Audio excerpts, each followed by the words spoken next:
Hi everyone, this is my PowerPoint presentation on e-education in the middle school, first steps. The presentation involves an introduction of the stated action plan, then goes into a brief description of the activities and how those activities correspond to the action steps in the action plan. Then there is a review of the action outcomes and then looking at next steps. First slide is a reminder of what the goal of this initiative is. And the school-wide goal here is create and sustain a 21st century learning environment where the integration of technology is a part of the culture of the school in all areas. As mentioned in the first presentation, this is a huge and somewhat ambitious goal that is dripping with intent and challenge. Key in noting that this presentation is not about a plan that is being trialed, but about a direction the school is embarking on.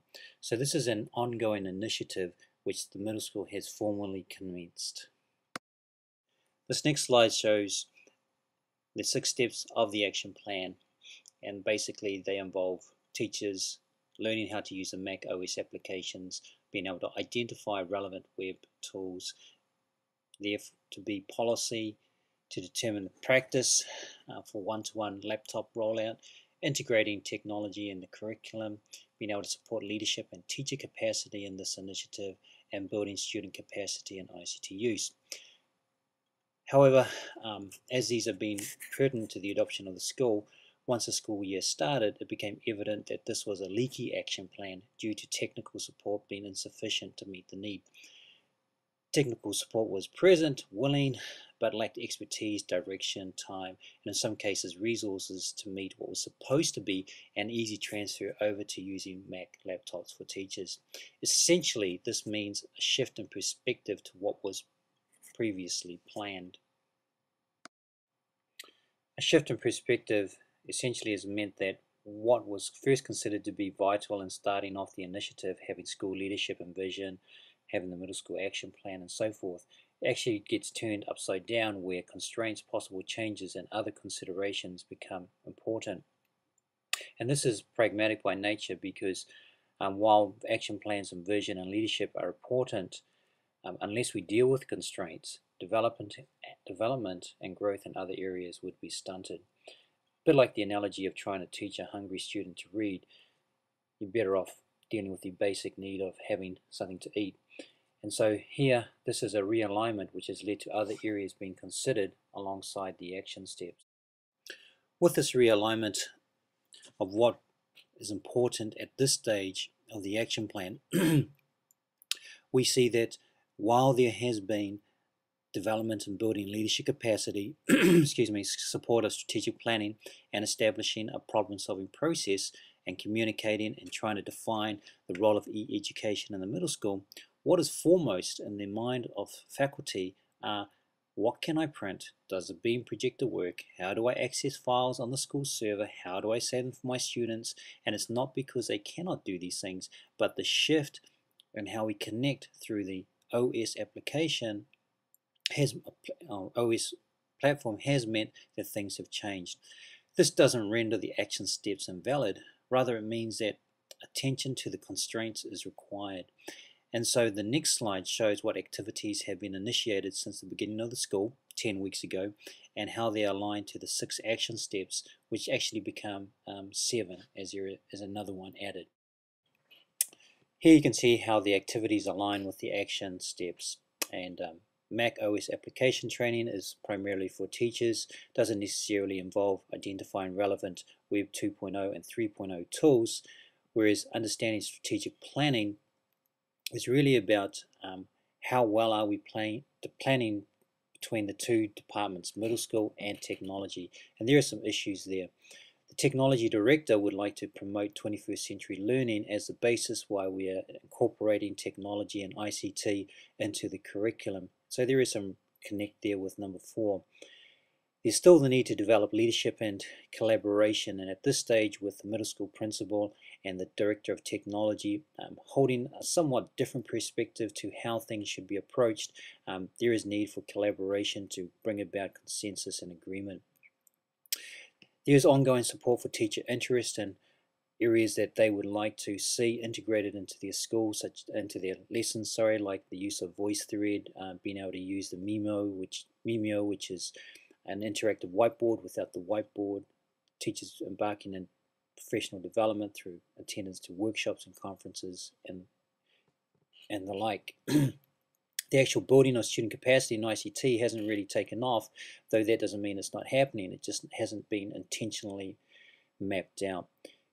New issues or activities that have been brought forward have basically involved being able to connect with the applications that we use in school on a day-to-day basis in the web format. Also, learning from unplanned opportunities. The school closed down for 5 days. The whole school decided to try and do education online, and what lessons that promoted and what challenges that brought to the fore were also areas to be able to consider. A review of the activities showing a 5-star rating system indicates where the initiative is in overall terms. It's interesting that there are areas where student benefits should be directly related to the initiative development, but they are still at what we could say their beginning stages. And not all the areas need to be developed at the same time and the same pace, and some are reliant on each other. But we can see that in regards to a plan to solve connectivity issues, number 7, it rates highly because this is something that is actually stunting the growth of other areas. We can see that support, number 5, for leadership and teacher capacity is also crucial, whereas items like build student capacity and ICT use won't be rendered unless we solve these other issues as well. Upskilling users in Mac, they continue to develop, and so you can see that a review of their activity essentially, from my position, actually says that we are where we should be in this implementation. Going back to our action steps and activities and putting in the star charts enables us to see where we are, and it doesn't look like there is much growth, and after 10 weeks I wouldn't expect it, as I mentioned earlier, and there's a specific reason for that, and that's seen in the next slide. This slide promotes why I believe we are exactly where we should be. If we reflect on what learning has taken place and we adopt it, and we adopt the model that Herod and Federer have in regards to performance over time, and incorporate the implementation dip work of Fullan, we see that as change is introduced, there is a depth of decline, and that is where we are at this stage. To say that we are improving is actually a myth, and so there is a perceived performance gap that we need to actually bridge. The other important aspect is that we need to reduce the duration of recovery, but it means balancing short-term successes at the risk of missing the opportunity to build deep understandings, practices, and skills, and so perseverance and wisdom is needed as we go forward. So to ensure that we don't prolong the duration of recovery, we need to work towards next steps. In specific terms, 3 areas have been highlighted to limit the duration of recovery, and it's important that we see next steps in view of that. Firstly, review strategic plan for reality check. Part of this is collaboration and building a transparent discussion forum, regardless of where we are, and being honest with what we can and can't do.